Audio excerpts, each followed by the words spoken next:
the army now. Did you just say the rest of the army?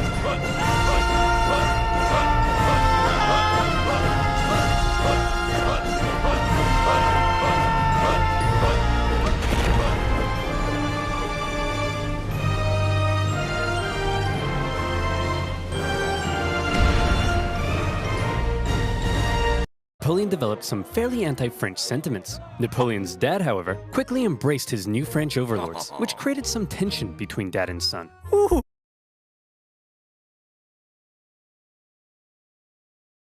Ooh, look at me. I'm dad. I wear powdered wigs and silver-buckled shoes, and I'm a traitor to the Corsican people. Go to your room, Napoleon. No, you go to your room, Dad. Okay. On the other hand, Napoleon your new classmates. Well, I'm Napoleon, and I hate all of you. Your farts smell like cheese, you can't pronounce the letter R, all you do is go on strike, and you call eggs oofs like a bunch of big dumb idiot dingleberries. Okay. Thanks, Napoleon. I hope you like being bullied. And bullied, he was popping. The revolution promised to do away with the old social hierarchy, pushing progress for such a young man of humble origins. And Napoleon. However, if some sources are to be believed, he was a verified creep. He reportedly had terrible luck with women, and most wanted nothing to do with him. Fortunately, he eventually met Josephine, an aging single mother who was deeply in debt and needed stability, so she agreed to marry him despite finding him intensely disgusting. Napoleon, you dirty dog, you've done it. Unbeknownst to Napoleon, however, Josephine had a bit of a promiscuous reputation. Hey Napoleon, I hear you're marrying Josephine. Boy, she sure is a great kisser. That's right. Hey, wait, what do you mean she's a great kisser? Hey Hugo, you hear Napoleon's marrying Josephine? Wow, she sure is a great kisser. Now hang on just a minute. Hey everyone, Napoleon's marrying Josephine. Oh yeah, she sure is a great kisser. She's real good at kissing. Oh wow, I'm pretty sure I kissed her just yesterday. Oh, for goodness sake, is there anyone here who hasn't kissed my wife?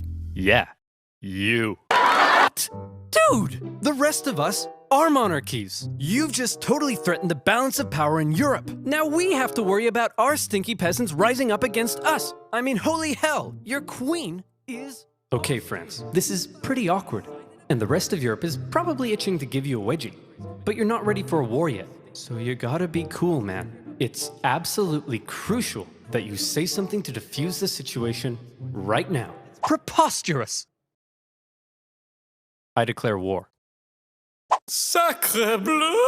So France ended up getting covered in mud and earning the total respect of his men. They respected him so much that when he ordered an almost suicidal assault on the only bridge in town, his men threw themselves at it and took it despite fierce Austrian resistance. For Napoleon, it was all he needed to confirm that he was the greatest human who had ever existed. Wow, Napoleon, you're pretty great at this military stuff. Just be careful your head doesn't get too big. What did you just say to me, you little prick? And as Yes, I'm here to liberate you from your cruel Austrian oppressors and replace them with French ones. Napoleon plunged. Go give him a slap. And as he began to approach Vienna, the exhausted Austrians were forced to make peace, with Napoleon overseeing negotiations himself. He had just not something a general generally does. When he got back to France, he was hailed by British access to India. Napoleon was eager to win more glory, so he brought with him, it's a freaky man cat. Whoa, it's a big stick. Whoa, it's an ugly horse. Whoa, it's a stumpy little manlet. Hey, I'm actually average height for the time. But then his men and went back to France.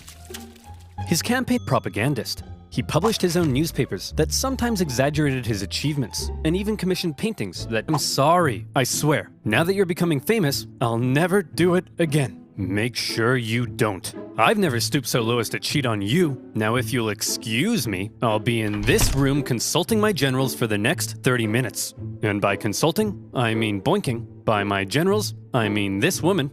And by 30 minutes, I mean 2 seconds. Quick! There's a dangerous Jacobin plot to overthrow you, which we definitely aren't just making up. Better get inside this cage so we can protect you. Okay. Gentlemen, we got him. Being Indiana Jones. Back home, France was in France being France.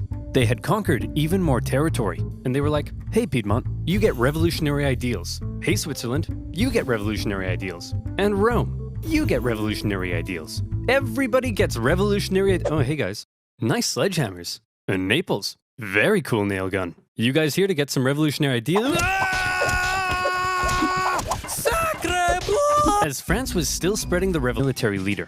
I already mentioned one of them, how he was one of the boys and commanded the total loyalty of his men. But now we see a second reason, the element of surprise. In 1800, Napoleon moved to Geneva, and it looked like he was probably going to take on the Austrian forces in Germany. There's no way he'd be crazy enough to move his entire army south through the Alps as a surprise attack on the Austrians besieging Genoa.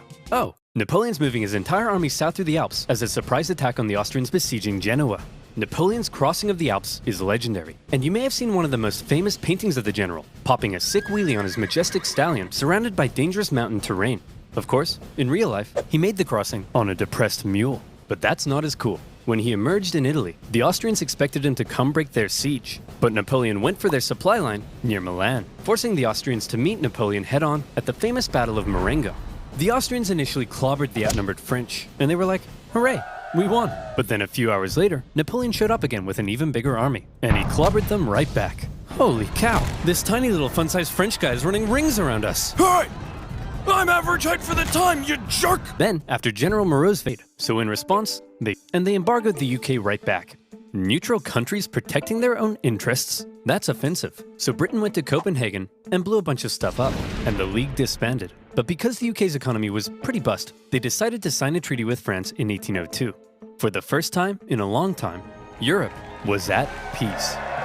Congratulations, sire. You've achieved peace. Yes, Pierre, but not for long. I still don't trust those dirty Brits. Did you hear they've been calling me the Bony Man? What does that even mean? Keep an eye on them, would you? I can't, sire. Why not? Because they use NordVPN 12 hours a day on your favorite website ever, without the fear of your data being stolen. Then you need NordVPN to Canada and watch some sweet Canadian TV, just like that. Go to Nord considered themselves Catholic. That could be a problem. So he came to an agreement with the Pope and brought back the church, only this time with some pretty hefty power limitations. He also ensured freedom for other religions and is often noted for his positive to be seen for miles. Of course, in an elaborate ceremony at Notre Dame, Napoleon was made emperor. The Pope was even invited to attend, and normally he would crown an emperor. But to make sure everyone knew this wasn't some Charlemagne-style circular power division, Napoleon lifted the crown and placed it on his own head. Like I said, the ball's on this man. He was now emperor of, say, God, sire. You want to be a god? Yes.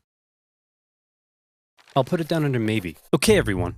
What the hell is going on? This Corsican guy showed up out of nowhere, and he's kicking our ass. He's exporting the ideas of the French Revolution wherever he goes, and he just declared himself King of Italy and Emperor. He can't do that. I'm the Emperor. Oh, hey fellow monarchs. I see you're having a monarch party. My invite must have got lost in the mail. I'll just set up a spot right here.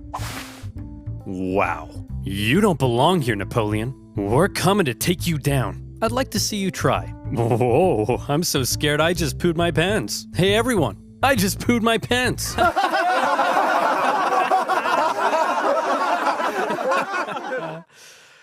No, but I did just poo my pants. Before Napoleon had even declared himself emperor, the British had already redeclared war on France because both sides had been violating their previous treaty. Napoleon immediately occupied Hanover and then began making plans for a great British invasion. Partially paid for, Napoleon's powerful army would almost certainly obliterate the British on land. There was very little chance he'd actually make it across the Channel, because Britannia ruled the waves.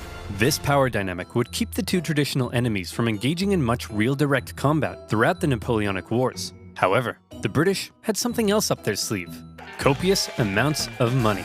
They were willing to throw cash at anyone who would go to war against Napoleon, and there were plenty of takers. Austria, Russia, Naples, and Sweden, hoping to put Napoleon's France back in its place, formed the Third Coalition against France. We were about to suffer. The War of the Third Coalition was Napoleon learned two ways in which Napoleon was a great military commander. But here comes one of the biggest reasons: speed. He had reorganized his army into corps, which were themselves, basically, each had their own infantry, cavalry, and artillery, and as a result, was able to act more independently. They spread out through the countryside, and by living off the land, rather than relying on heavy supply trains, they were able to move extremely quickly. Napoleon would traverse massive distances, outmaneuver his enemies, isolate them, and then move in for the kill, before they even knew what was going on. Lightning warfare leading to total destruction. It looks like the French are coming for us, but check this out. I've got an amazing idea. When they approach, We run away.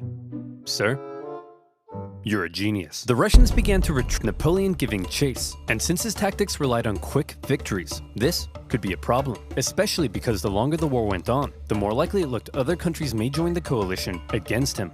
But Napoleon knew the Russian Tsar, Alexander I, was young and seeking glory, so he came up with an idea to lure him in. He sent him a message. What does it say? It says, "Hello, I'm just a little baby boy, and I'm very scared." Are you talking like that, or is he? He is, sir. Why is he doing that? I don't know, but it's very cute, helpless, and vulnerable. A little baby boy, eh? Very scared, eh? Cute, eh? Boris, get my crossbow. We're going hunting. The Allied forces turned to face Napoleon, who they now believed was in a make it look like he was retreating. He had even evacuated the high ground. A thick fog set in, obscuring Napoleon's center as the Allies took the bait and set up on the heights. From there, they spotted Napoleon's very weak-looking right flank, and they descended the heights to go get it. Little did they know, it was exactly what Napoleon was hoping they'd do. The next thing they knew, a large French force was emerging from the fog, launching a huge central assault up the hill. Napoleon ordered his artillery to fire on the ice, causing an unknown number to drown. But he told me he was just a little baby boy. What happened? He tricked you, sir. You mean I was the little baby boy all along? It was Napoleon's masterpiece, and Austria were once again forced to make peace with France. Then, with the French conquest of Naples in 1806,